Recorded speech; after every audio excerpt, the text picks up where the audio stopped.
Vamos a comenzar con una oración que dirigirá don Rodrigo Menéndez. En el nombre del Padre, del Hijo y del Espíritu Santo. Padre nuestro que estás en el cielo, santificado sea tu nombre. Venga a nosotros tu reino, hágase tu voluntad en la tierra como en el cielo. Danos hoy nuestro pan de cada día, perdona nuestras ofensas, como también nosotros perdonamos a los que nos ofenden. No nos dejes caer en la tentación y líbranos del mal. Dios te salve María, llena eres de gracia, el Señor es contigo. Bendita tú eres entre todas las mujeres, bendito es el fruto de tu vientre Jesús. Santa María, Madre de Dios, ruega por nosotros pecadores, ahora y en la hora de nuestra muerte. Amén. Gloria al Padre, y al Hijo, y al Espíritu Santo. Como era en un principio, ahora y siempre, por los siglos de los siglos. Amén. María, trono de la sabiduría, ruega por nosotros.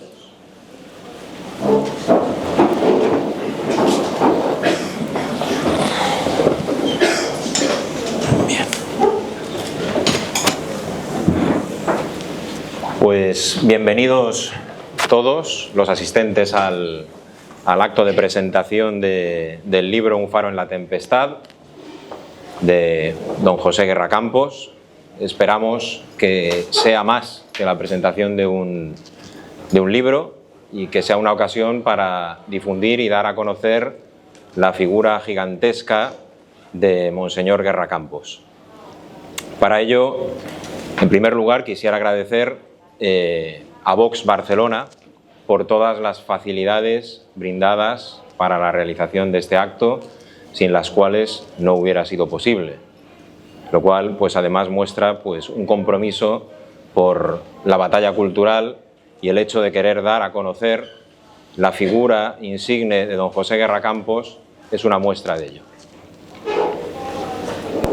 Para ello contamos con la presencia de Manuel Acosta Elías, que es el autor del libro, y de don Rodrigo Menéndez Piñar, que intervendrán en primer lugar cada uno de ellos, una exposición, diríamos, razonablemente larga, para que puedan explicar, Manuel Acosta en primer lugar, todo lo que tiene que ver con los pormenores de la realización del presente libro, que le ha llevado pues bastante tiempo, lo ha hecho con mucho cuidado y esmero, y don Rodrigo Menéndez Piñar nos enmarcará sobre todo el contexto cultural, ideológico, que nos ayudará un poco a enmarcar pues, esas catequesis que don José Guerra Campos fue transmitiendo por televisión entre 1972 y 1973.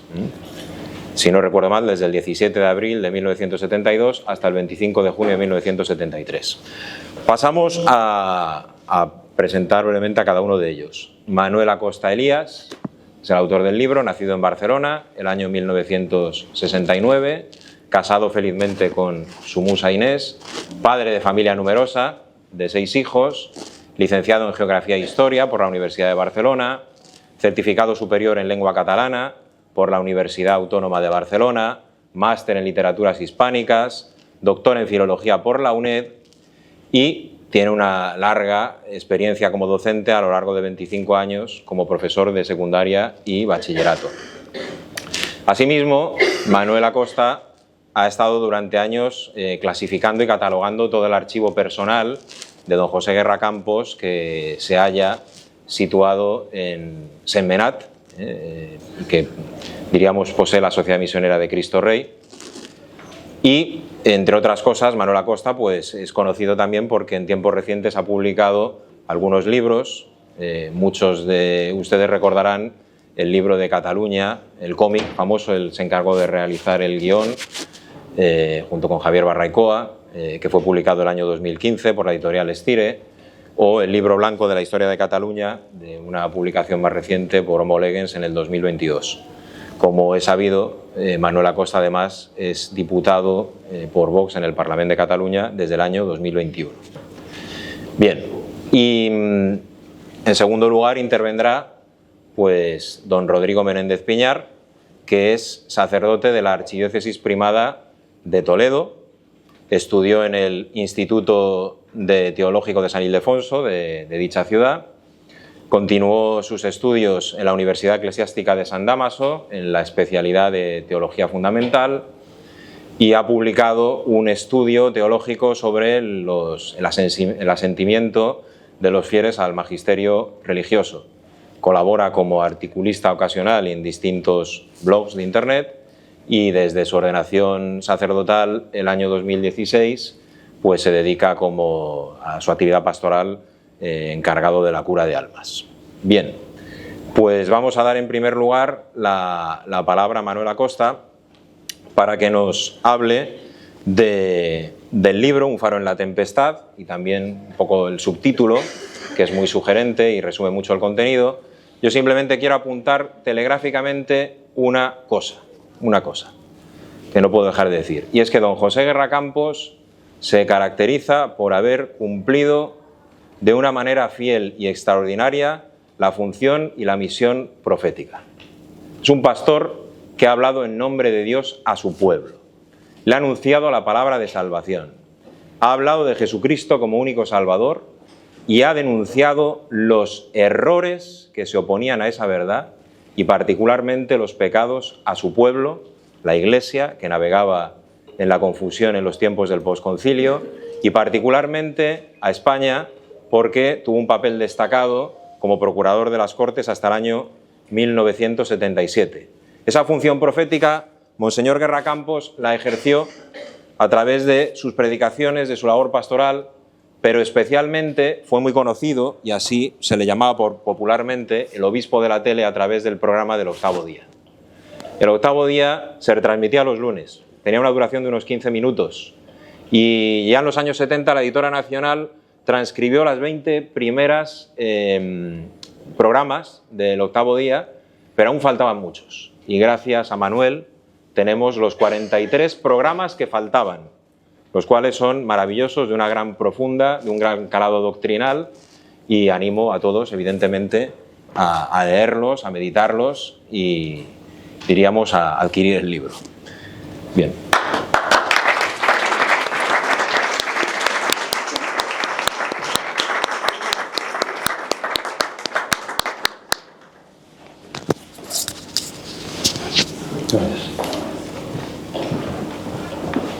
Muy bien, muy buenas tardes a todos. Muchas gracias, Fernando, por tu presentación inmerecida, pero te lo perdono por la amistad que nos une. Y muchas gracias a todos ustedes aquí presentes. Encarecidamente les agradezco su asistencia.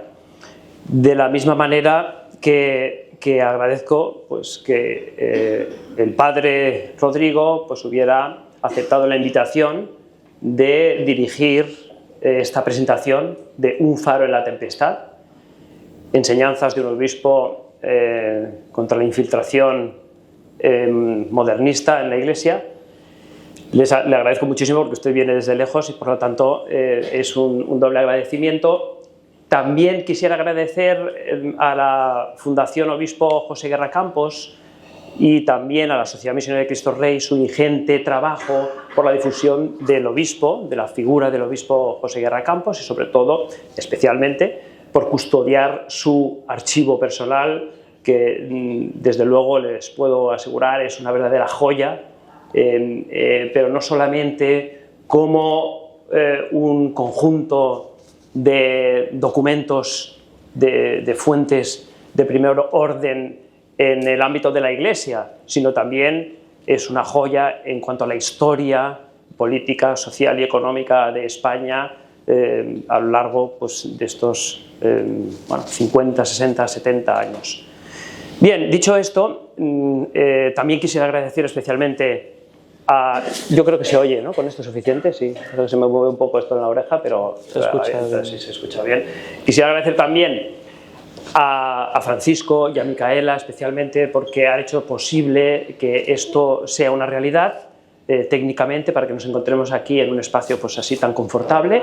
Y no quisiera olvidarme de agradecer a Marcos Vera, el presidente, el director de la editorial Páginas Contrarrevolucionarias, que se ha atrevido a llevar adelante este reto de editar esta fantástica fantástica obra, pero no tanto en cuanto que yo sea el que haya ordenado ese legado o parte del legado, o una minúscula parte del legado de don José Guerra Campos, sino porque nos transmite una riqueza casi que incalculable, el magisterio de don José. Por lo tanto, gracias a Marcos Vera por esa labor, y también tengo que decirles que gracias a su promoción prácticamente estamos ahora presentando esta novedad editorial aquí en Barcelona, y podríamos casi decir que se ha agotado la primera edición a través de las promociones que se han realizado en los diversos canales de YouTube, de Internet, venta online, etc. Por lo tanto,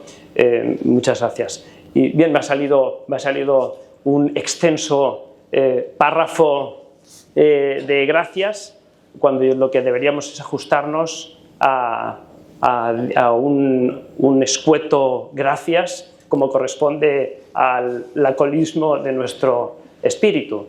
Pero creo que es conveniente decirlo. Bien, pues voy a empezar a entrar en materia. Para entrar en materia, uno podría preguntarme, bueno, ¿qué interés tiene hablar o escribir sobre un obispo que murió hace 28 años en una España como la actual, que está totalmente o casi totalmente secularizada? Esto es un poco extraño, ¿no? Esto está abocado al desastre editorial. Bien, yo voy a intentar explicarles, darles una respuesta para disipar esa duda. Y lo voy a hacer, en primer lugar, diciéndoles qué van a encontrar en este libro. Lo que van a encontrar, en primer lugar, es un sucinto prólogo elaborado por el obispo Munilla, en donde él realiza un elogio a la figura de don José Guerra Campos, y destaca, entre otras cosas, en un brevísimo, sucinto, ya he dicho, prólogo, destaca, sobre todo, su celo apostólico y su magnífica defensa de las invariables verdades de la fe y los principios de moral que nos ha transmitido, nos ha propuesto y nos ha transmitido el magisterio de la Iglesia en el decurso de la historia. A continuación, esto tiene como tres partes, ¿no? Este libro. A continuación, en segundo lugar, se ha realizado un itinerario biográfico, una introducción biográfica de don José Guerra Campos, bien contextualizada en su espacio y en su tiempo, pero sin pretender ser una biografía exhaustiva, ni muchísimo menos. En torno a unas 60 páginas desarrollan esta línea biográfica de don José. Y finalmente, la joya, digamos, escondida, que es la transcripción íntegra con las anotaciones que él mismo realizó, el obispo realizó, y otras pues, que hemos tenido que obtener a través del contraste, de cotejar las fuentes que existen en el archivo, que son fuentes manuscritas en su puño y letra, otras a través de recortes de prensa, otras a través de los audios que sí que nos han llegado de Radio Televisión Española, de esas 63 sesiones del programa televisivo que, como bien ha dicho Fernando, se emitieron en Radio Televisión Española entre el 17 de abril de 1972 y el 25 de junio de 1973, un poco más de un año, un año y unos meses, en donde bueno, pues expone precisamente como una especie de catequesis, es una especie de catecismo de las verdades de la fe. Esos programas, luego hablaré un poco si acaso, tuvieron un índice de audiencia extraordinarios. Se emitían cada lunes, si no recuerdo mal, a las 9 de la noche. Aquí los más viejos del lugar, bueno, los más viejos del lugar, los que son jóvenes en el espíritu, como yo y otros, pues a lo mejor lo recordarán. Tendrán una vaga imagen del obispo que salía en la tele, en aquella tele de blanco y negro, en Televisión Española, el único canal que existía entonces. Bien, pues esto es lo que van a encontrar en este libro. Y yo me voy a entretener en el espacio de menos de 10 minutos, porque es lo que me han otorgado con el beneplácito de aquí del conductor del programa, de la presentación, Fernando. Entonces, yo voy a entretenerme un poquito en su biografía y en el programa televisivo del octavo día. Y para demostrarles que, sobre todo, para demostrarles que don José Guerra Campos es una figura excepcional, es extraordinaria, es fascinante en la historia de España, pero no solamente en la historia de la Iglesia en España, sino en la historia de la Iglesia universal y también en la historia, como he dicho antes, económica, social y política de España, desde pues, la época de la Segunda República hasta 1997, que es cuando muere. Sus enseñanzas son atemporales, y lo voy a intentar demostrar, aunque con más profundidad lo hará, me imagino, el padre Rodrigo. Son atemporales, es decir, trascienden el tiempo. Es como los buenos clásicos, que nos interpelan todavía hoy en ciertas cuestiones que son fundamentales para el hombre. Y don José Guerra Campos, es verdad que han pasado 28 años desde su muerte, pero como bien ha dicho también Fernando, es verdaderamente un profeta de su tiempo. Es un profeta porque anunció la verdad sin miedo a nada ni a nadie, y además acertó en sus vaticinios, como podrán observar o como podrán comprobar cuando acaben de leer todos los pormenores del libro. No solamente de la parte de la biografía, sino también en su exposición, digamos que magisterial, doctrinal, en esas 63 sesiones. No tuvo miedo a anunciar la verdad y no se vendió a nada ni a nadie a cambio pues, de alguna prerrogativa, no tuvo miedo en renunciar precisamente a cargos, a prerrogativas, a beneficios, no persiguió nunca la adulación, no le importó tampoco, podríamos decir en lenguaje actual, pues vender su integridad a cambio de una cruz en la declaración de la renta, por ejemplo, y no se vendió al modernismo. No se vendió al modernismo que se infiltró en el seno de la Iglesia a partir del Concilio Vaticano II, de manera muy especial, y que está enquistado hoy actualmente también en nuestro momento actual. Ese modernismo, del que después yo puntualizaré y matizaré algún detalle o explicaré, por si acaso alguno tiene alguna duda de qué significa eso del modernismo en el seno de la Iglesia, ha provocado esterilidad en la fe, ha provocado abandono de muchos fieles de la fe, ha provocado que la fe se haya desnaturalizado, porque en definitiva el modernismo lo que hace es interpretar de manera racional algo que es sobrenatural, que es la fe. Por lo tanto, está desnaturalizando la fe, el racionalismo, el intentar aplicar con criterios puramente humanos cuestiones que son sobrenaturales, y por lo tanto se vacía la fe de su contenido y ha producido pues,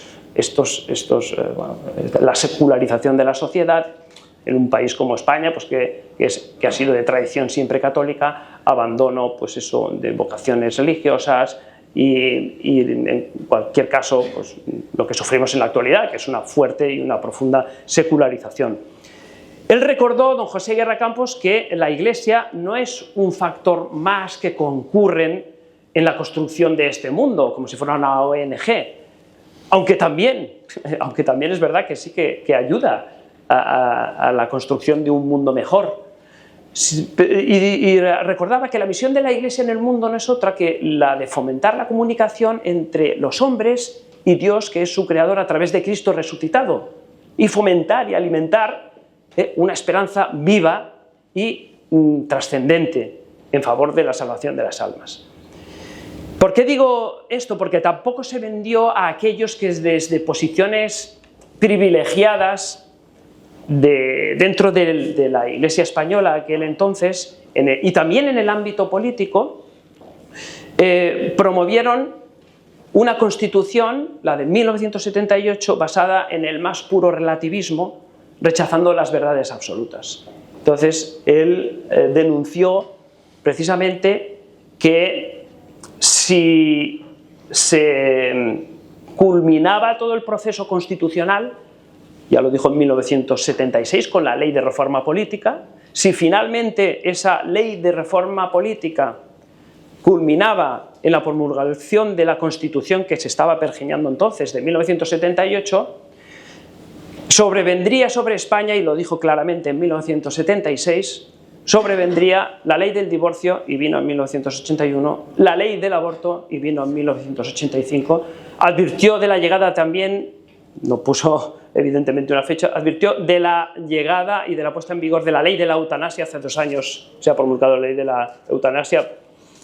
Advirtió también de la eminente desvertebración de la patria, de la desarticulación de la familia, y advirtió también, aunque no lo dijo con estos términos, evidentemente, advirtió de la llegada de algo así como la ley de memoria democrática, que intenta secularizar aún más toda muestra, toda impronta de sociedad cristiana que queda pues, a través de los templos, a través de las manifestaciones religiosas en nuestra sociedad. Bien, voy a hacer alguna pincelada más de su biografía.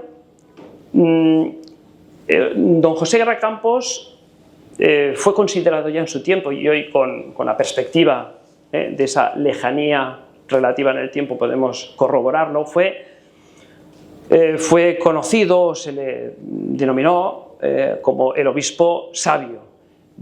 Hay incluso personalidades muy contrarias a don José Guerra Campos que reconocieron su prestigio intelectual sin lugar a dudas, incluso pues, adversarios religiosos, políticos, intelectuales de toda índole.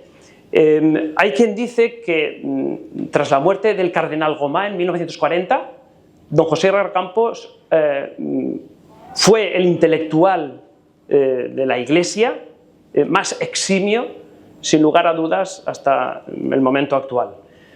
Hay historiadores como Cárcel Ortiz que corroboran esto, Ricardo de la Cierva, adversarios también en el episcopado como el cardenal Tarancón, pues que reconocía pues que era la figura más preeminente en el mundo de la intelectualidad dentro de la Iglesia, etcétera, etcétera. Incluso adversarios antagónicos en cuanto a que se manifestaron siempre abiertamente ateos, como por ejemplo Santiago Álvarez, uno de los líderes del Partido Comunista de España, y reconocieron su valía. Bien, para entender también a don José Guerra Campos hay que encuadrarlo en su contexto histórico. Él se incorporó en el seminario de Santiago de Compostela, era gallego, se incorporó en el seminario en 1931 con el advenimiento de la Segunda República. No eran momentos fáciles. En la Segunda República, como todos ustedes saben, pues desarrolló una fuerte persecución a la Iglesia, un intento pues, de erradicar la Iglesia de la sociedad. Y durante la Segunda República, pues enseguida, al ser gallego y estar pues, en una zona que cayó en manos, digamos, de la zona del Ejército Nacional, pues él no sufrió esa persecución religiosa.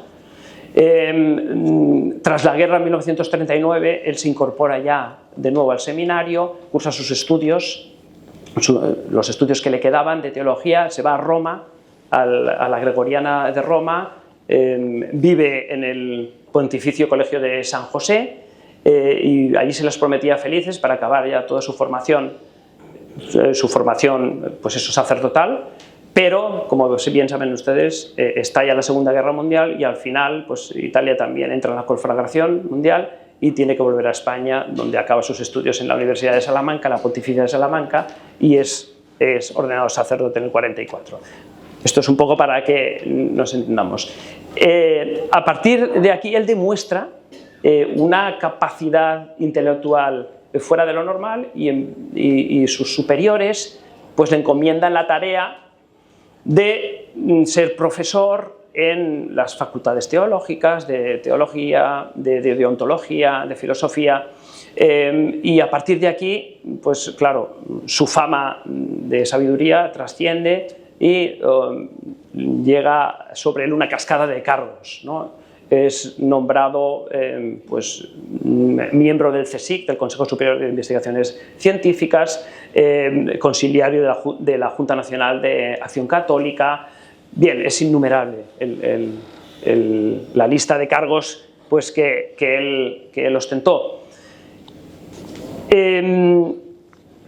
Fue procurador en Cortes, como bien nos ha recordado también Fernando, en las Cortes del régimen anterior. Procurador de Cortes es un sistema de democracia orgánica y por lo tanto están representados los tercios de una sociedad natural y uno de ellos es la Iglesia, y por lo tanto estuvo él como procurador en Cortes. Fue secretario de la Conferencia Episcopal Española y, importantísimo, por eso he hablado antes de su dimensión fundamental también en la Iglesia Universal, él fue perito consultor de los obispos españoles en el Segundo Concilio Vaticano, el Concilio Vaticano II, y cuando él es nombrado, preconizado obispo, ya interviene a partir de la tercera sesión del concilio como padre conciliar. Y además destaca porque en una sesión, ya como obispo, en una sesión que se debate sobre la Gaudium et Spes, sobre la Constitución Gaudium et Spes, en el esquema 13 que habla sobre la misión de la Iglesia en el mundo, él habla sobre el ateísmo marxista. Y esto provoca una gran admiración por parte incluso de adversarios, como he dicho antes, Santiago Álvarez, que era un líder importante en el Partido Comunista, en la clandestinidad, que tuvo que estar exiliado constantemente, y bueno, reconoce que está en las antípodas de su manera de entender la antropología del hombre y de la sociedad, pues reconoce que acierta en lo que denuncia del marxismo. Bien, voy acabando porque si no aquí nos vamos a alargar mucho. Mientras el Concilio Vaticano II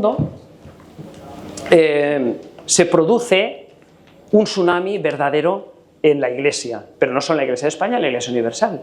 Y es que muchas de las conclusiones a las que se llegaron en las sesiones del concilio son tergiversadas absolutamente por grupúsculos minoritarios de dentro de la misma Iglesia, aventados por medios de comunicación. Uno entonces muy conocido, y los que tengan un poco de conocimiento de historia de la Iglesia contemporánea o más reciente en España, uno de ellos es Vida Nueva, aventados por Vida Nueva y por lo que hoy denominaríamos lobbies de presión, grupos de presión, que bueno, pues intentan hacer interpretaciones diferentes y contrarias a las verdades de la fe y los principios de moral que ha propuesto la Iglesia y que ha transmitido la Iglesia a través del magisterio, de la doctrina de siempre, ¿no? Entonces, esta tergiversación provoca confusión. Provoca confusión porque están propaladas por medios de comunicación, por grupos de presión y, sobre todo, las resumo básicamente y verán cómo es. Por eso he dicho que José Guerra Campos es atemporal, porque todo esto les va a sonar mucho. Entonces se empieza a cuestionar, se empieza a minusvalorar, incluso a ridiculizar los sacramentos, la oración, la devoción a María, la devoción a los santos. Se pone en tela de juicio el celibato eclesiástico. Incluso estos grupos de presión abogan por el sacerdocio femenino. Se pone en tela de juicio también la confesionalidad católica del Estado, que en ningún momento el Concilio Vaticano enmendó la plana a la doctrina social de la Iglesia sobre la confesionalidad católica del Estado. Es decir, la confesionalidad católica del Estado está todavía hoy en vigor. Se ponía en tela de juicio también la castidad, las normas litúrgicas, los novísimos. Todo esto nos suena mucho porque, por desgracia, también en el seno de la Iglesia actual pues nos encontramos corrientes revisionistas que ponen en tela de juicio todas estas cuestiones. Y esta gangrena que paralizó la vitalidad de la Iglesia, que provocó pues, deserciones en masa, secularizaciones en masa de sacerdotes, religiosos, misioneros, pues tuvo un punto de inflexión. Un punto de inflexión en España. Ese punto de inflexión es la Asamblea Conjunta de Obispos y Sacerdotes de 1971. Esa Asamblea Conjunta significó que dentro de la jerarquía eclesiástica de la Conferencia Episcopal también se empezaron a introducir estas dosis de veneno que acabo de comentar ahora, que revisaban precisamente estos valores absolutos de la Iglesia, de la doctrina de la Iglesia. Él vivió eso en primera persona porque era entonces secretario de la Conferencia Episcopal Española. Es difícil ahora, en el breve espacio de tiempo que tenemos, pues explicar todos los pormenores de la Asamblea Conjunta, pero es muy importante. Él vivió eso en primera persona porque era secretario de la Conferencia Episcopal Española y porque también fue el secretario de la mesa de la Asamblea Conjunta. Y le dolió especialmente en el corazón que en las conclusiones que luego fueron desmentidas, gracias a Dios, por la Santa Sede, sin la debida restauración por parte de la Conferencia Episcopal, pero sí que fueron desmentidas esas conclusiones deletéreas tomadas en la Asamblea Conjunta, le dolieron especialmente en alma dos cuestiones. La cuestión del celibato eclesiástico, que se dijo en la Asamblea Conjunta que se tenía que modificar. Finalmente, en las conclusiones se retiró ese punto, pero el que no se retiró es el que le dolió muchísimo, y es que se reconoció por mayoría simple que la Iglesia en España en 1936 no había estado a la altura de las circunstancias. Eso le dolió especialmente porque esa acusación de que no supo ejercer su ministerio de reconciliación, por decirlo de alguna manera, le dolió especialmente porque la Iglesia en los años que precedieron a la guerra fomentó, a pesar del clima de persecución, de la legislación y de la calle, fomentó el espíritu de acatamiento al poder establecido de la República. El movimiento de defensa que se produjo en España, tanto para contener la disolución de la sociedad como para salvar una serie de valores espirituales, brotó espontáneamente de miles de seglares católicos que, bueno, pues eso, tomaron las armas, y la jerarquía no indujo en ningún momento a la acción armada, pero una vez que sí que se produjo, reconoció su legitimidad, evidentemente. No en vano, 6.400 sacerdotes fueron asesinados durante este periodo de la Guerra Civil, más de 300 religiosos también fueron asesinados, 20.000 templos fueron arrasados por los poderes de la República. Bien, voy acabando porque tenemos que dar paso a cuestiones un poquito más de calado, ¿no? Don José no entendía el por qué sectores de la propia Iglesia tenían que aborrecer de lo que habían dicho los obispos españoles que sobrevivieron al genocidio, al asesinato, al martirio durante el 36 y el 39. Me estoy refiriendo a lo que dijeron en la Carta Colectiva de 1937 a todo el episcopado universal, y que en cualquier caso, con esto concluyo, queda expresado de esta manera: quiera Dios ser en España el primer bien servido, condición esencial para que la nación sea verdaderamente bien servida. Porque no entendía que una legislación como era la que había surgido después de la Guerra Civil, una legislación que contemplaba su inspiración en la ley natural y en los principios universales de la Iglesia Católica, tuviera que estar reprochada o denostada por ciertos sectores de la Iglesia. Bien, en definitiva, esta es un poco la aproximación que les hago. He intentado no aburrirles porque, claro, condensar todo esto en 10-15 minutos es complicado, pero sí que les animo a que lean este volumen que hemos preparado. Lo hemos preparado teniendo en cuenta los fondos documentales que se encuentran en el archivo personal que está ubicado en el Colegio de Sentmenat y que es propiedad de la Fundación Obispo José Guerra Campos, aunque está custodiado por la Sociedad Misionera de Cristo Rey. Y utilizando una parte mínima, muy mínima, porque el fondo documental es enorme, pues hemos podido presentar, digamos, esta esta ordenación, este volumen, que creo que nos puede ayudar mucho a entender lo que está pasando hoy, lo que pasó en su momento, y por otro lado, en cuanto a la exposición de su magisterio en las 63 sesiones, nos puede ayudar mucho también a conocer mejor nuestra fe, porque nadie defiende lo que no conoce bien, y nadie ama realmente lo que no conoce con profundidad. Y por lo tanto yo les animo a que lo lean. El otro día, y con esto acabo así de verdad, el otro día me llamó un sacerdote que había adquirido el libro a través de la venta online, y me dijo: oye, qué bien me ha ido esto para prepararme la homilía del domingo pasado.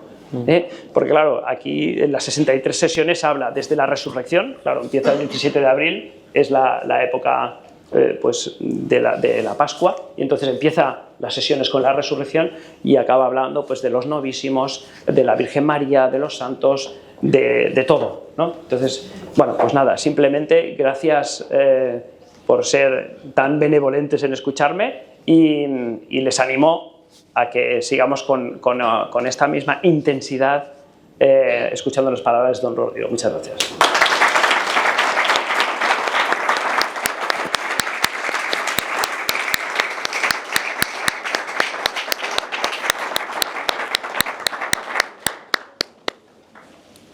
Muy bien, Manuel, pues si me permite subrayar de las múltiples cosas que has dicho, llamar la atención que el libro, centrado en las catequesis del octavo día, pues evidentemente abarcan un periodo histórico muy concreto, 1972-1973. Y don José Guerra Campos, como bien nos ha recordado Manuel, había participado en el Concilio Vaticano II, primero como perito, como asesor, y finalmente como padre conciliar, una vez ordenado obispo. Y había destacado pues, por su profundo conocimiento de las corrientes del momento, hostiles al cristianismo. Por ejemplo, tiene estudios muy rigurosos y muy conocidos sobre el ateísmo, o sobre el marxismo también, publicado por la Asociación de Universitarias Españolas. Influyó en la redacción del Punto del Ateísmo de Gaudium et Spes. Claro, ese contexto es muy importante conocerlo, porque él se verá rápidamente que tiene un hondo sufrimiento cuando ve que la Asamblea Conjunta de Obispos y Sacerdotes está propalando afirmaciones contrarias a la fe y muy discutibles en el terreno moral, ¿no? En medio de esa tormenta posconciliar es muy importante, por así decirlo, tener un marco adecuado, que es precisamente lo que nos va a explicar el padre Rodrigo. ¿Cuál fue el contexto cultural e ideológico en el que se movía don José Guerra Campos y que tenía delante? Y llama la atención mucho una cosa, que precisamente por el celo que tenía don José Guerra Campos a su función profética, a su misión profética, hablaba con una parresía, con una fuerza, con una libertad. Decía todo, sin miedo a nada ni a nadie, como decía Manuel Acosta, ¿verdad? Recientemente. Y esto, cuando no sucede, tiene la desastrosa consecuencia. Se da la tendencia de que cuando los pastores dejan de ser fieles a esa función profética, se supedita a la fe, a la política malentendida, como los asuntos temporales que están de moda en el momento de turno, ya sea pues Agenda 2030, ecología, cambio climático, inmigración masiva sin restricciones, ni matices, ni reservas, y cosas por el estilo. Pues don José Guerra Campos, por haber ejercido esa función profética, ese ministerio profético hasta las últimas consecuencias, como ahora veremos, se fue quedando cada vez más solo, cada vez más solo, cada vez más solo. Introdúzcanos, padre Rodrigo, en el contexto que tuvo que vivir don José Guerra Campos y que nos va a ayudar a entender muy bien las catequesis del octavo día. ¿Se escucha bien? Sí. Pues gracias de corazón a Fernando Ruiz por esa presentación, a don Manuel Acosta por también la invitación a la presentación del libro, a Marcos Vera de manera particular, y en su persona quiero englobar a todas las demás personas e instituciones que han hecho posible este acto. Y yo aquí en medio de ustedes, entre dos doctores, sin serlo yo, pues me siento tamañito, ¿qué quieren que les diga?, ¿no? Con un cierto temor, pero en fin, espero que los hábitos clericales nos protejan de lo que haya que protegerse. Y con esto es el lacónico gracias, que por invitación a don Manuel Acosta me uno yo también a ese guiño que ha hecho a los grandes poetas de antaño, a los que debemos tanto. Cuentan que en la Basílica de San Vigilio de Trento, donde se inaugura el famoso Concilio de Trento, colocaron en el altar dos grandes volúmenes, uno de la Sagrada Escritura y otro de la Suma de Teología de Santo Tomás de Aquino, simbolizando de esta manera cómo estas dos alas de la revelación y de la razón, de la fe y del ejercicio reflexivo de ese dato revelado, eran los que tenían que llevar a la Iglesia a una clarificación de muchas cuestiones doctrinales y a una verdadera reforma de la propia vida eclesial, ¿no? De tal manera que los grandes hombres de la historia de algún modo siempre han tenido este par de cualidades, y don José Guerra Campos, sin duda, en la época previa del siglo XX, fue un máximo exponente, lo ha dicho don Manuel muy bien, por una parte de una fidelidad exquisita a la revelación y por tanto de una fe intensa teologal, que no se quedaba solo en el terreno de la mera defensa del dogma, sino que aterrizaba en su propia vida personal, siendo una fuente de inmensa alegría. Podrán seguramente leer en estas catequesis del octavo día como él en muchas ocasiones siempre converge todo y lo centra en Jesucristo resucitado, pilar de la fe y fuente de inmensa alegría. Y los que lo conocieron dan testimonio que a pesar de haberse quedado solo, a pesar de todas las dificultades políticas, culturales, incluso internas de la Iglesia, que son las que seguramente más aflicción le podían provocar, siempre brotaba de su corazón humilde y sencillo pues una alegría serena, que es lo que nos da nuestra fe, ¿no? Pero eso pues lo unía, como ha dicho también don Manuel, a una capacidad intelectual absolutamente sobresaliente. Él estaba en otro sistema eclesiástico al nuestro, gracias a Dios, y entonces, aunque verdaderamente nunca pretendió nada, sí que libremente pudo hacer sus oposiciones a una canonjía en la Catedral de Santiago y por lo tanto de alguna manera encauzar todas las fuerzas naturales con las que Dios le había dotado en un terreno no estrictamente académico necesariamente, pero sí de escritura, de investigación, de predicación y de una labor en la que él sin duda pues podía iluminar mucho más que quizá en otros campos, aunque él por supuesto con toda la libertad de su espíritu habría trabajado con la misma generosidad, ¿no? Hoy esto es pues muy distinto para nosotros. Y él pues vamos a centrarnos solo en la época del episcopado, que quizás es la más conocida y la más interesante para la historia, años 60, años 70, años 80 también, ya algo más cortos. Sin duda tiene una labor profética, como ha destacado don Fernando Ruiz, pero una labor profética que sin duda siempre necesita denuncia, clarificación del error, señalar los puntos y ponerlos bien sobre las íes, pero que él hace siempre de esa perspectiva realmente constructiva, puesto que el profeta sí, hay una pars destruens, de destrucción del error, pero esta normalmente, salvo en ocasiones muy puntuales, pues nunca debe superar a la pars construens, la parte de construcción verdaderamente positiva. Y él con sus estudios a nivel filosófico, de conocimiento de las corrientes contemporáneas, como ha dicho don Fernando, hizo incluso, por ejemplo, que cuando es nombrado obispo, pues grandes sectores del marxismo de la época brotan casi de alegría también, porque van a tener una persona con la cual se van a entender bien, porque conoce muy bien las doctrinas marxistas y, bueno, en su ignorancia un poco inocente, piensan que por tener mucho más conocimiento de esas materias, pues quizá incluso esté un poco más cerca de sus posiciones. Esto no será así, pero don José va a representar pues esa universalidad del gran teólogo y filósofo que era, hasta tal punto que pues, puede dialogar a estos niveles, ¿no? Además, ha citado don Manuel Acosta el modernismo como el ambiente teológico intraeclesiástico que le toca vivir a él, que es previo, ¿no?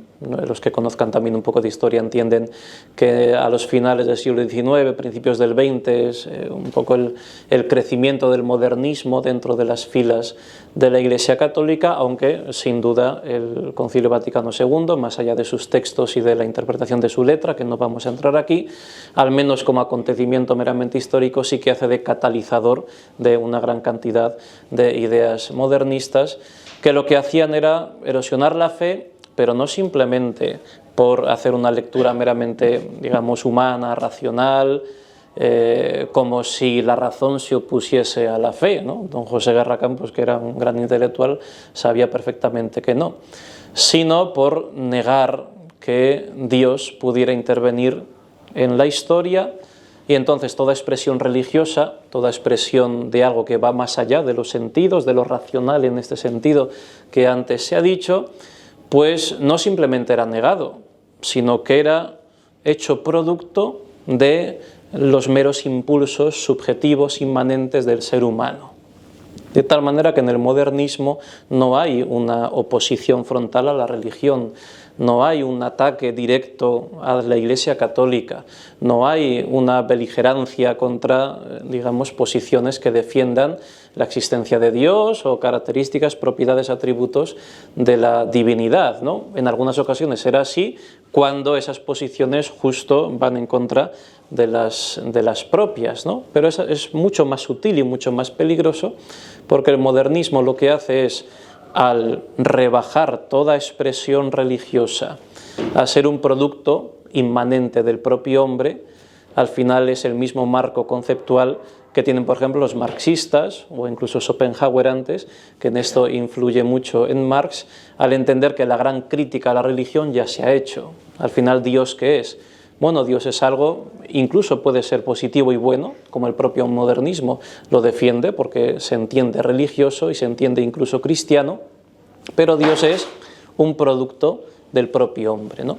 Al final la divinidad, la Iglesia Católica, los dogmas de fe, son meras proyecciones del propio hombre, sea individualmente, sea colectivamente en una primera sociedad después del tiempo de Jesucristo, y por lo tanto, cada una de las expresiones que nosotros entendemos dogmáticas, infalibles, que son permanentes, que no se pueden cambiar, esos valores eternos de los que hablaba don Manuel, el modernismo entiende que son expresiones legítimas de una época histórica concreta porque respondían a las proyecciones propias de ese contexto cultural.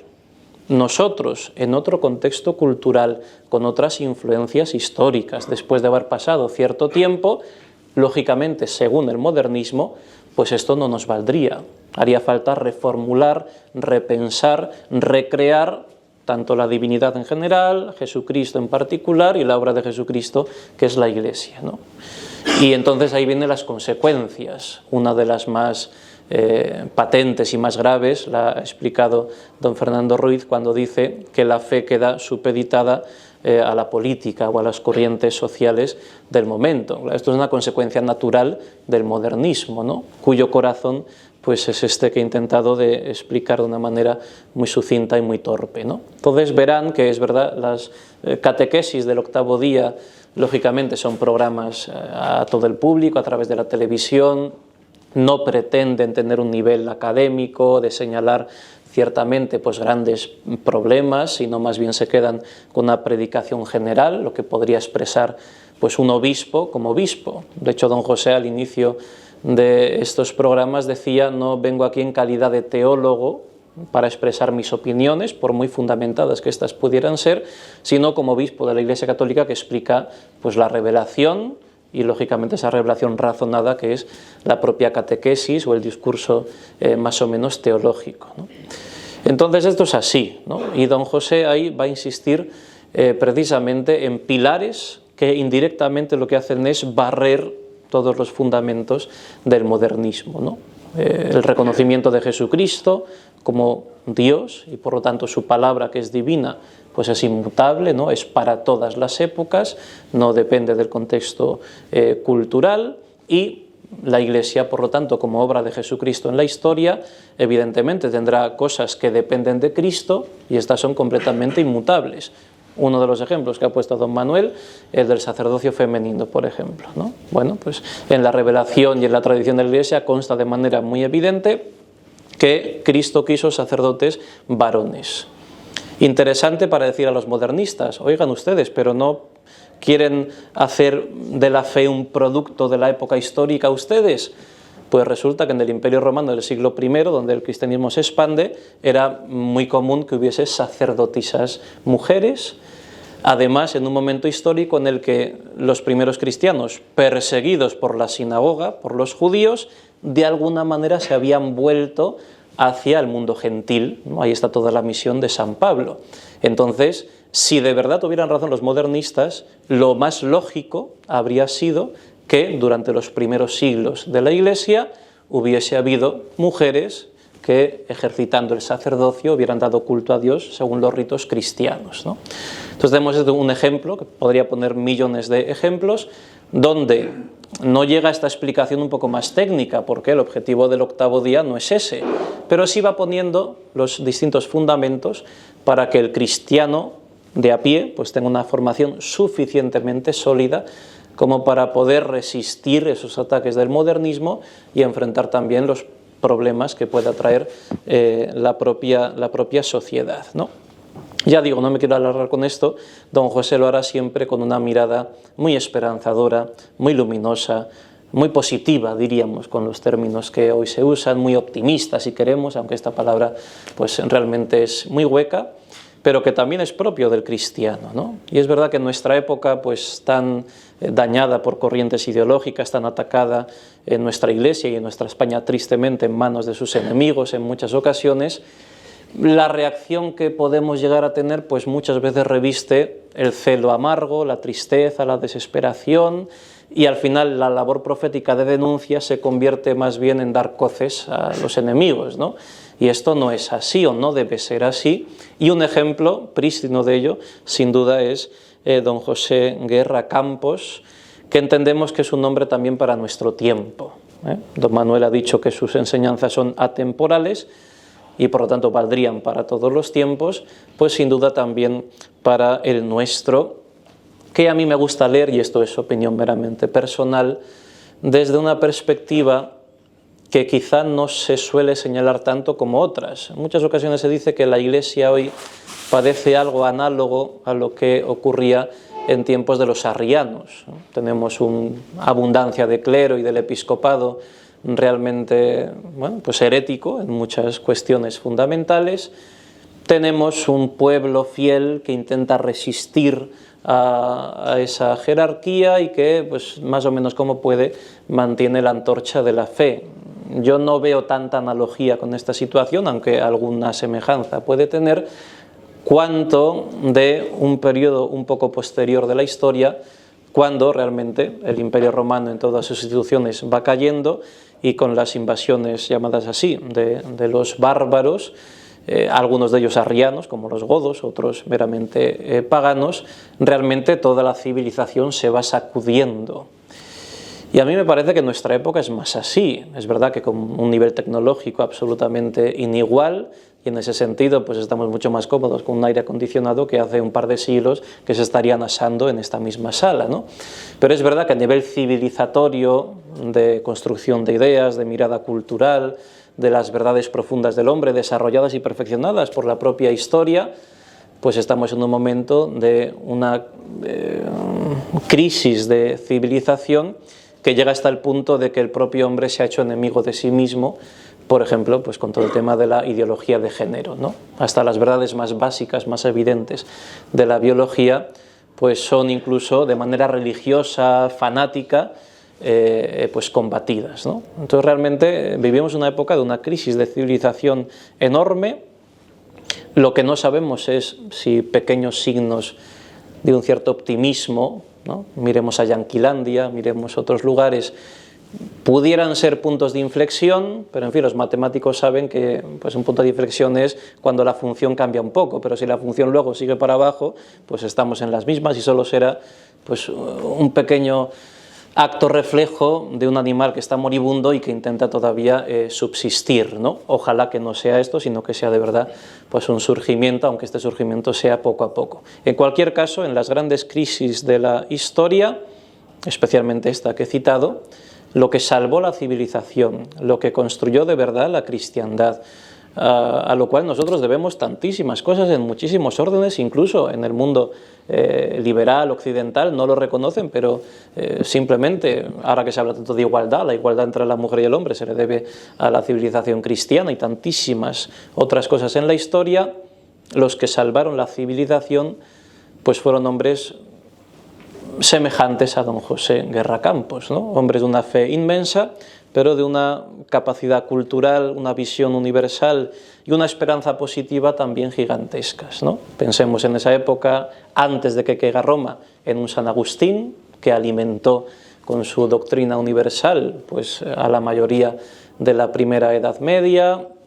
Pensemos ejemplos quizá menos conocidos para el mundo en general, en un Boecio, que tuvo que hacer las veces de primer ministro de Teodorico el Grande, un ostrogodo que era arriano, y en fin tuvo que ser romano entre los bárbaros, pero lo supo hacer de tal manera que fue legando también a el mundo siguiente que venía pues una civilización auténtica que no cayese meramente en la barbarie. Un Casiodoro, un nuestro San Isidoro de Sevilla como gran recopilador del saber. Eran hombres universales, ¿no? Y en ese sentido pues don José también reviste estas características, ¿no? Yo pienso que hoy necesitamos pues estos grandes hombres que son humildes, como don José, pero a la vez que son sabios, que no caen en una denuncia un poco chabacana y barata y poniéndose al nivel de los enemigos, tampoco en un simplismo acrítico meramente positivista, que es lo que ha lastrado pues gran parte de la reacción que deberíamos haber tenido los católicos de manera muy particular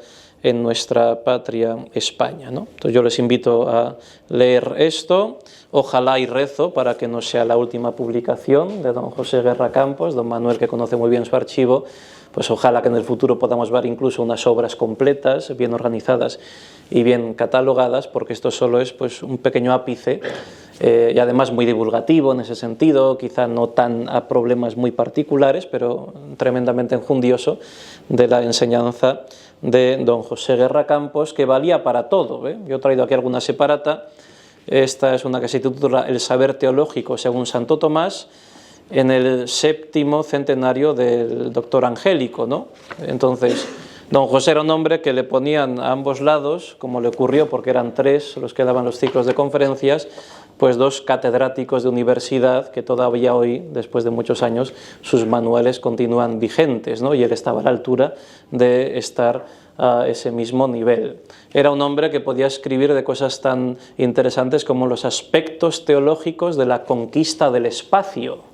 Era un hombre de su tiempo y en el año 62 pues tiene una gran conferencia que luego sale en esta pequeña separata, donde plantea desde el punto de vista de la reflexión cristiana todos los posibles aspectos que se planteaban entonces y que a veces se tomaban como armas arrojadizas contra la propia Iglesia o su propia doctrina, ¿no? Pensemos en los marcianos, en otros mundos, ahora que está muy de moda esto del multiverso y estas cosas, pues bueno, aquí hay principios realmente interesantes. O que incluso en su labor, aunque no era técnicamente historiador, pero era un gran teólogo también de la historia, pues tiene esta que será una de las separatas más conocidas, que muchos de ustedes conocerán, publicada por el Boletín Oficial del Obispado de Cuenca, ¿no? Esto era interesante, don José, ya que no le escuchaba a nadie, ya que era el obispo, pues decía, oye, pues mis cosas las ponéis en el boletín y ahí van a quedar para siempre. Y gracias a eso, pues seguramente podemos rescatar muchas cosas suyas, ¿no?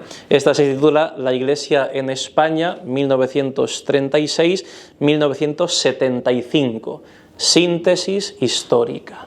Y es una síntesis de aparato crítico realmente imponente, a pesar de ser una publicación en un boletín diocesano, de una diócesis como la de Cuenca, ¿no? Quien quiera un panorama y una hoja de ruta y una reflexión de lo que ha pasado en España, pues aquí sin duda tiene una gran clarificación.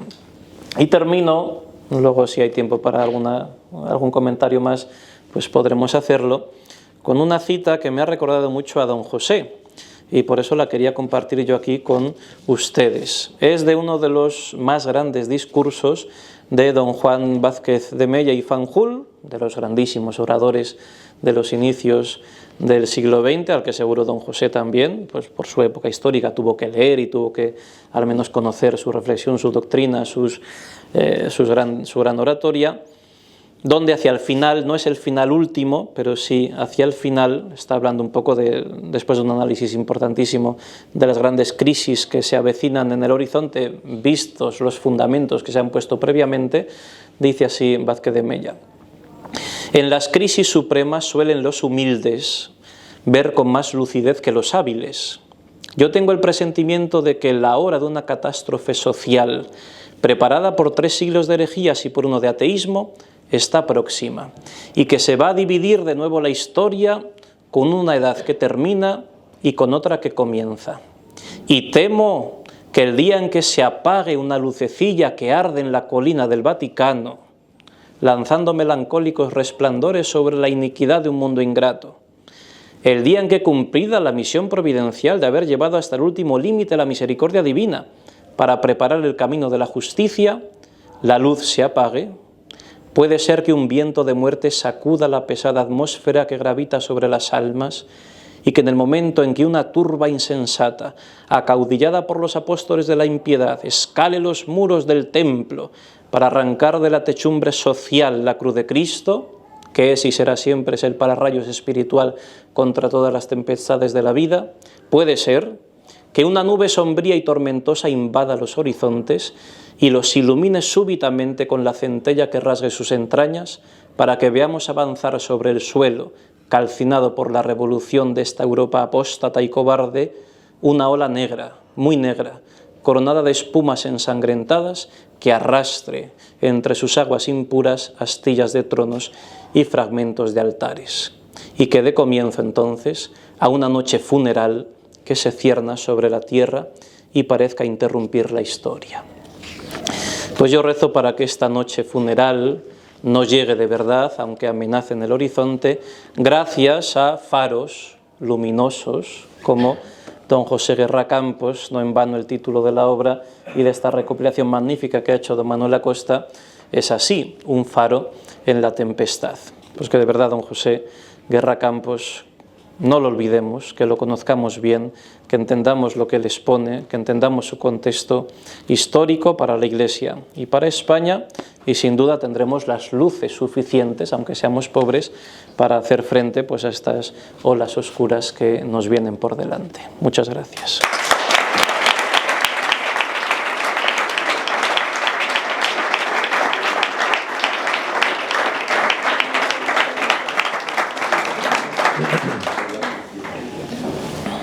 Muchas gracias al padre Rodrigo por la magnífica contextualización histórica diríamos, las coordenadas culturales, ideológicas en las que se movió don José Guerra Campos. Ahora me gustaría un poco hurgar, por así decirlo, a los dos ponentes y hacerles un par de preguntas a cada uno. En primer lugar a Manuel Acosta, y así dejamos descansar un poco al padre Rodrigo. La primera, por así decirlo, la formularía yo como naciendo de una curiosidad por conocer un punto al que ha aludido en su exposición, y la segunda sería más la típica pregunta que pues un lector de nuestros días, joven, al cual le puede resultar pues relativamente la figura de don José Guerra Campos, podría formularle. La primera pregunta, la que tiene que ver con su exposición, Manuel, es que me ha parecido entender que don José Guerra Campos entrevió algo así como la ley de memoria histórica que padecemos, ¿no? Diríamos, cuya punta del iceberg sería la profanación y el ataque a la Basílica del Valle de los Caídos. Este punto me parece que es muy importante, muy interesante que lo explique un poco más, porque lo ha dejado así como con una pincelada.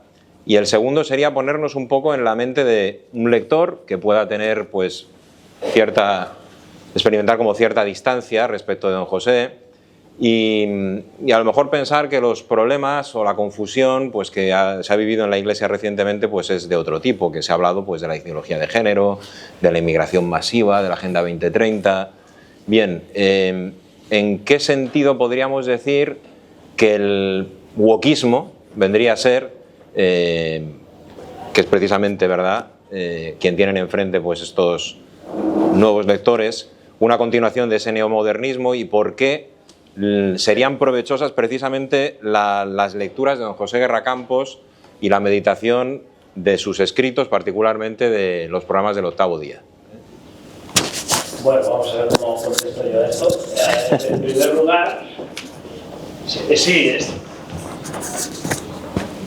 sobre la primera cuestión, lo he apuntado un poco, pero vamos, tampoco digamos, voy a abundar mucho en esto, pero sí que es cierto que a raíz de la Asamblea Conjunta de Obispos y Sacerdotes, que dio paso en definitiva a la intención de preparar, diseñar este programa televisivo del Octavo Día. Realmente es un punto de inflexión, aunque no partió la iniciativa de don José, sino partió la iniciativa del que fuera entonces Salvador Pons, que había sido el director de la radio Televisión Española, había sido el director, y le propuso hacer este programa a don José, porque claro, era un hombre de su tiempo y veía precisamente la tempestad en la que estaban nadando y en la que estaban naufragando tantos cristianos. Se lo propuso él, no fue una iniciativa de don José, pero una vez que se lo propuso, él dijo, sí, adelante, vamos a hacer esta catequesis. Y a raíz de la Asamblea Conjunta, ese punto de inflexión, se produjo precisamente lo que he comentado, ¿no? Ese dolor en el alma tan profundo que tuvo que sufrir don José cuando vio que la sangre de tantos mártires, la persecución religiosa que tuvo que sufrir la Iglesia, y que el nuevo régimen recién constituido después de la guerra civil quiso fundamentarse en unos principios universales, los principios universales de la Iglesia Católica, o quien quiera pues que los llame los principios de la ley natural. Entonces él no soportó que esto pudiera ser así, y es cuando él enciende ese faro que da título a nuestro libro. Y concretamente, sí, ¿qué relación puede existir entre la ley de memoria democrática, ¿no?, actualísima, con lo que él estaba denunciando? Pues yo creo que mucha, porque, bueno, evidentemente cuando ya en el año 71 se estaba sometiendo a revisión, se estaba intentando reinterpretar el papel que hizo la Iglesia en ese momento tan crítico, tan martirial, entonces él vio proféticamente que si a esto se le daba respaldo a través de una constitución, de una reforma política que estaba sustentada en los principios del más absoluto relativismo, pues esto podría degenerar precisamente en unas leyes que te pudieran imponer cuál es el pensamiento único, qué es lo que se tiene que aceptar, qué es lo que se tiene que rechazar desde una posición de pensamiento único. Y por lo tanto, bueno, pues si la Iglesia jugó un papel indecente, como preconizan ahora los que nos gobiernan, ¿no?, el gobierno actual, pues entonces pues estaba legitimada pues para arrasar con cualquier signo de que, bueno, pues que significara esto, ¿no?, pues la herencia, las raíces cristianas de nuestra patria. Esto por un lado. Podríamos abundar más en otros detalles, pero por otro lado, en cuanto a lo que comentas, bueno, la figura del faro, creo que está muy bien traída. No es idea mía, hay que reconocerlo, pero la figura del faro está muy bien traída, porque el faro da luz para que aquellos navegantes que están en peligro de naufragio puedan orientar su rumbo. Pero si os fijáis, el faro está solo. No hay 8000 faros en la costa, hay un solo faro. Y es una imagen muy bien traída, porque esto es lo que le pasó a don José. Él se quedó solo en la denuncia de lo que iba a pasar, en este caso concreto que comentas tú, de la ley de memoria democrática, aunque no tan directamente, lo expreso así. Se quedó solo. Él estaba llamado a ocupar las más altas cimas de la Iglesia, de la jerarquía en España y en la Iglesia Universal. Desde luego estaba mejor preparado que la mayoría de otros próceres en la Iglesia. Pero bueno, esa denuncia profética le hizo pues, que se le relegara a una diócesis menor, pequeña, con todo el cariño del mundo hacia la diócesis de Cuenca, pero no dejaba de ser una diócesis rural, pequeña, y se quedó solo. Incluso, bueno, pues me estoy yendo un poco de la pregunta, pero también creo que es interesante. No sé si saben ustedes pues, que él tuvo que abandonar participar en las sesiones, en las asambleas plenarias de la Conferencia Episcopal Española.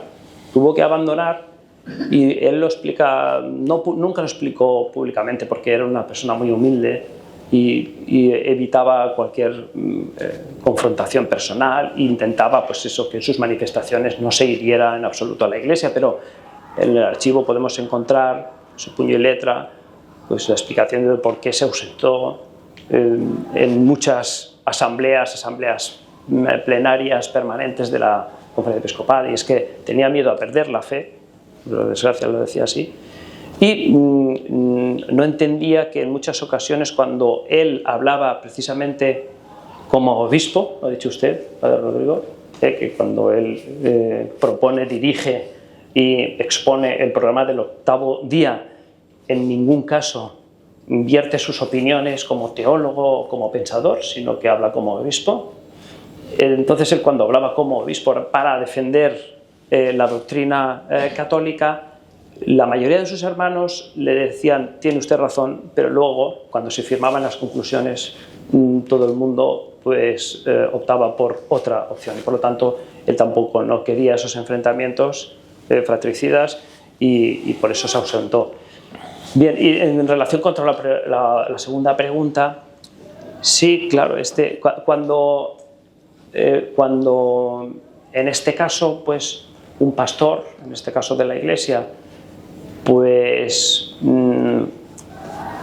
quiere abandonar la senda de precisamente defender las verdades de la fe y los principios de orden moral que han sido transmitidos por la doctrina de la Iglesia, por el magisterio de la Iglesia, y entra en un terreno de lo opinable, pues claro, pues una opinión que en ocasiones puede ser certera, o en otras ocasiones no, que puede obedecer a intereses espurios o puede obedecer a una certidumbre o a una torpeza.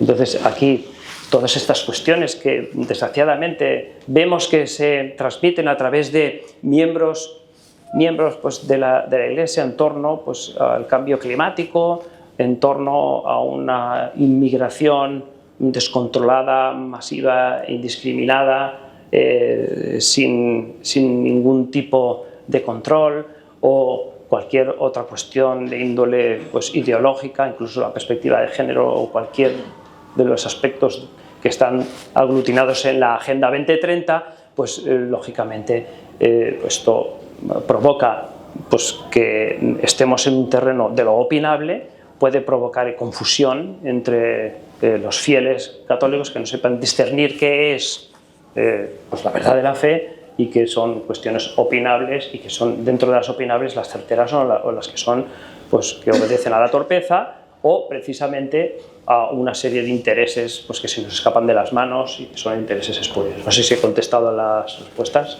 a las preguntas, perdón. Yo sí me... perdón. No.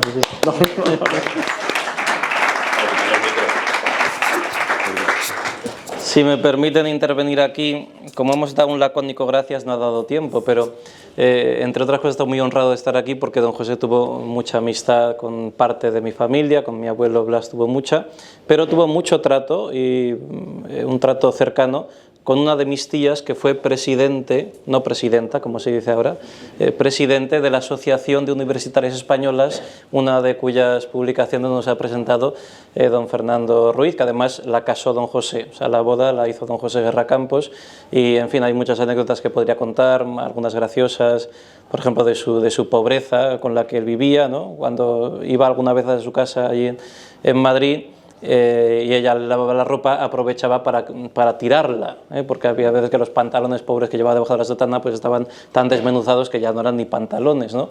Y don José no quería de ninguna manera, pero cuando ya se encontraban los nuevos y los viejos tirados, pues no se iba al contenedor a por ellos. En fin, había que hacerlo así para que él pues al menos aceptase una vida pues más digna, siendo así que era de una austeridad virtuosísima, ¿no?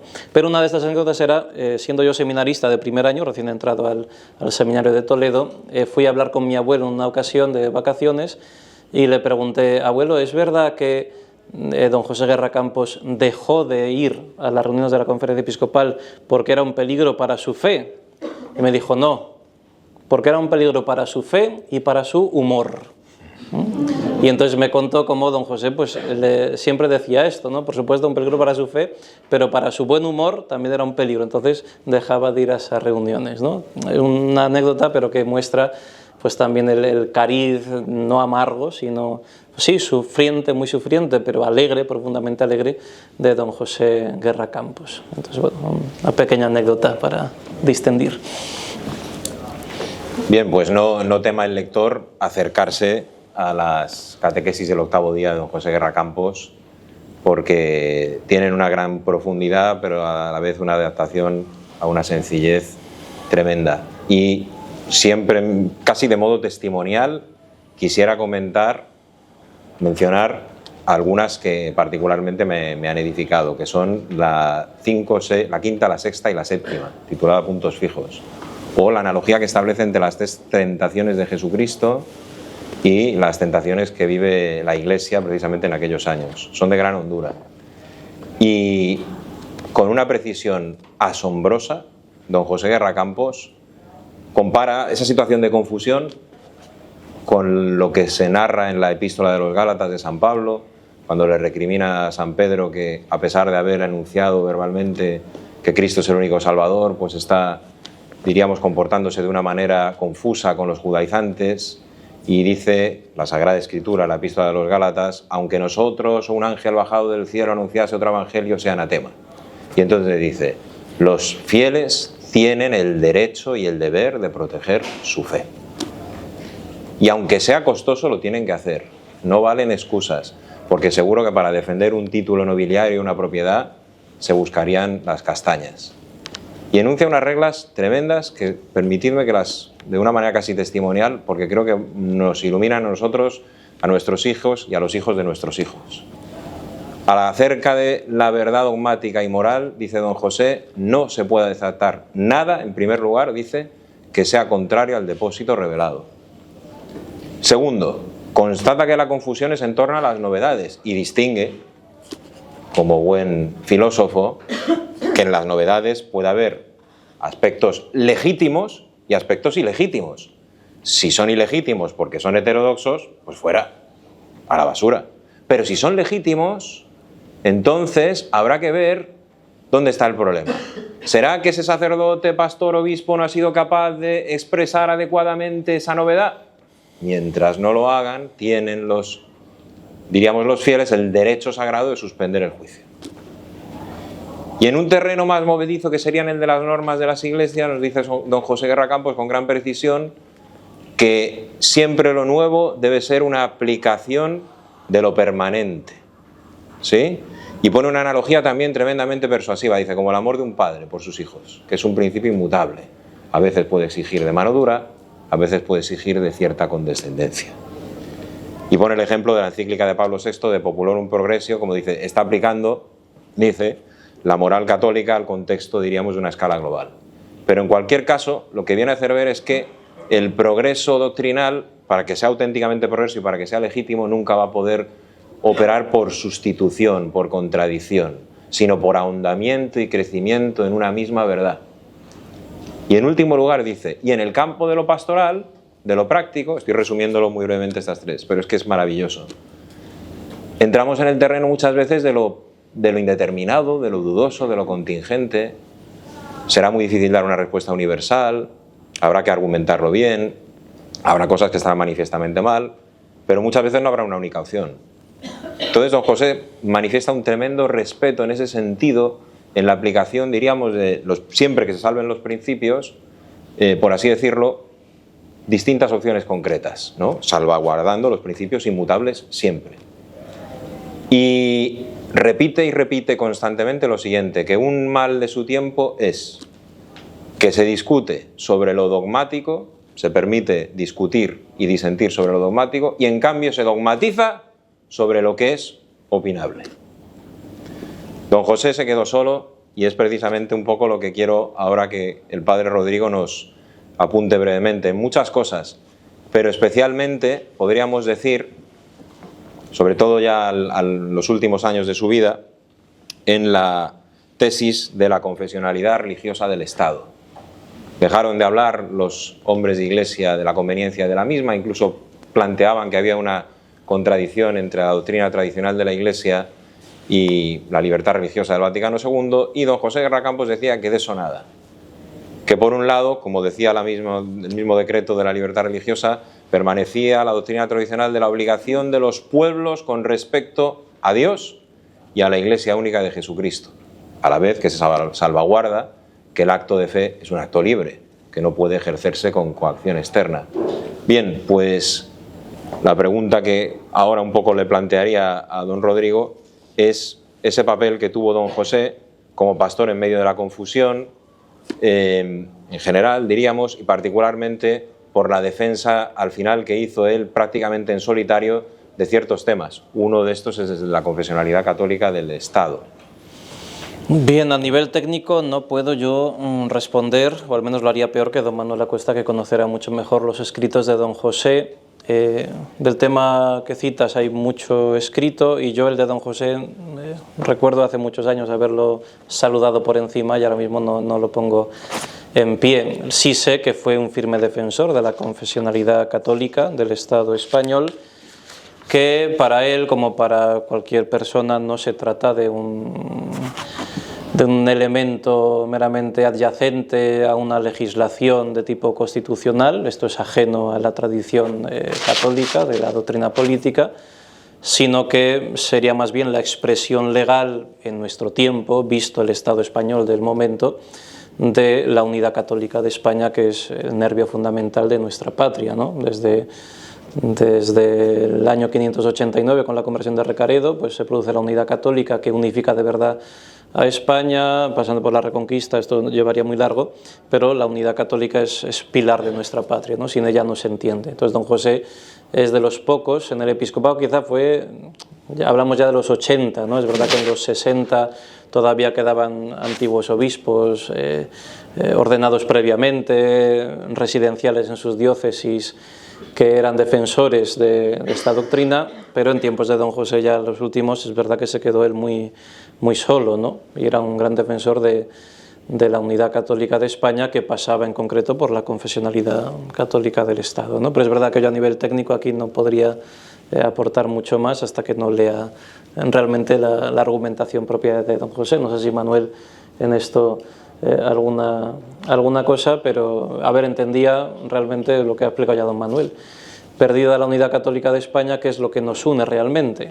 Porque ellos entendían que España tiene una riquísima diversidad y multiplicidad, y que las causas que han unido a las Españas pues son la unidad católica y la monarquía hispánica, ¿no? En la medida en que la monarquía hispánica puede más o menos medio representarse en los regímenes contemporáneos, ahí hay una parte, pero sin duda la vivificante, la del nervio, la de la raíz, pues es la unidad católica. Perdida esta, pues perdida esa unidad formal de España, aunque la unidad material, territorial, pues intente mantenerse. Aquí saben ustedes más que yo de las luchas por mantener la unidad territorial de España, pero démonos cuenta que no es el último fundamento, es una consecuencia de algo previo que está fundado en la fe, y sin ella no se entiende esa unidad de España. Don José pensaba así. Ahora, a nivel técnico, esta cuestión que planteas, en qué medida el documento del Vaticano II, que realmente provoca una reforma en el artículo 6 del Foro de los Españoles en 1967,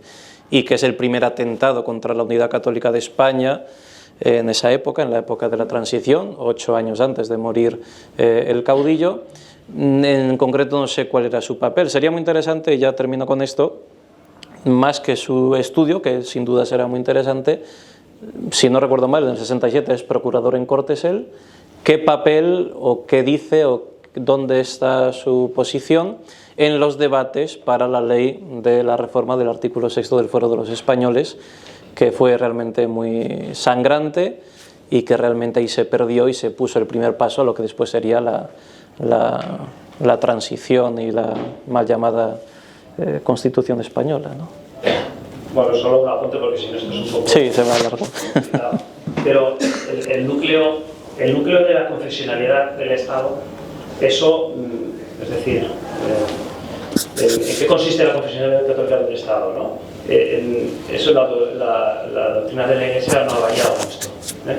Entonces, él en ese opúsculo que tienes por ahí, Fernando, especialmente, él explica pues, que desde Gregorio XVI, el Papa Gregorio XVI, pues está Pío XII, porque ahí acaba su análisis, no porque que se trunca digamos que la doctrina de la Iglesia.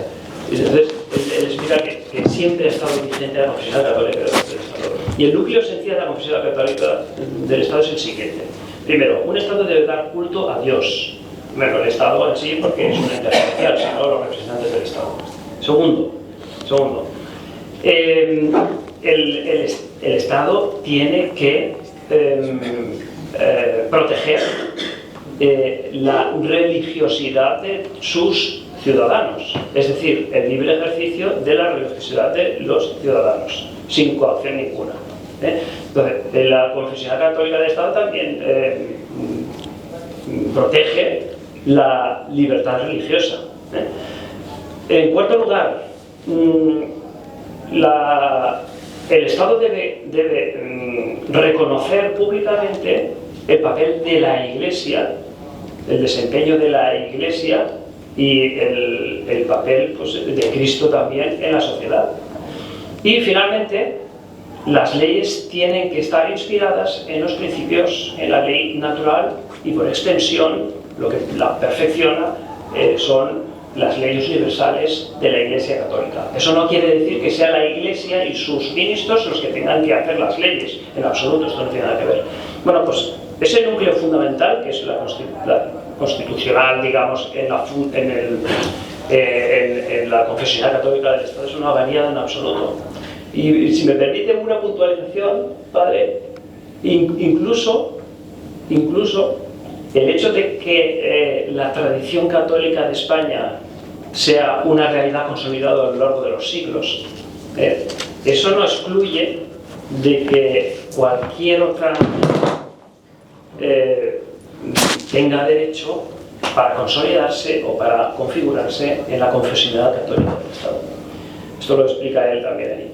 Y finalmente, en cuanto a la confesionalidad católica del Estado, es verdad que marcó un antes y un después ya. Pues, él dice, cualquier Estado es confesional, cualquier Estado, porque hasta el Estado que se jacta de admitir el permisivismo más absoluto en sus leyes, ya es confesional también, porque se fundamenta en un pilar que es ese, el relativismo más absoluto, y por lo tanto es un tipo de confesionalidad no católica, desde luego. Muchas gracias, Manuel, por el magnífico resumen que nos ha hecho de esta cuestión. Se nota que ha trabajado y casi memorizado, ¿verdad?, los trabajos de don José Guerra Campos en este punto. Bien, pues por ir dando finalización al presente acto, si les parece bien, no se me ocurre, diríamos a Manuel y al padre Rodrigo, no se me ocurre mejor manera de acabar este acto de presentación de un libro de don José, que de alguna manera pues también constituye un cierto homenaje y reivindicación de su figura, con las palabras con las que cerró su vida el cardenal don Marcelo González Martín, arzobispo de Toledo, cardenal, en la homilía que predicó en el funeral de don José Guerra Campos en la Catedral de Cuenca en julio de 1997, no sé la fecha exacta. Pero ahí, en pocas palabras, pone de relieve algo que es fundamental, que es lo más importante y que no podemos olvidar. Don José no simplemente era un obispo sabio, un obispo valiente. Probablemente, Dios lo sabe, era un santo. Y así se refería a él, en estos términos, don Marcelo. Decía de don José: era y ha sido pobre, muy pobre, hasta el final. Ha sido mortificado como un monje medieval. Ha sido caritativo con todos. No ha replicado nunca las ofensas que le han hecho. Era piadoso, piadoso como un jovencito lleno de pudor y candoroso. Era valiente, era un talento privilegiado.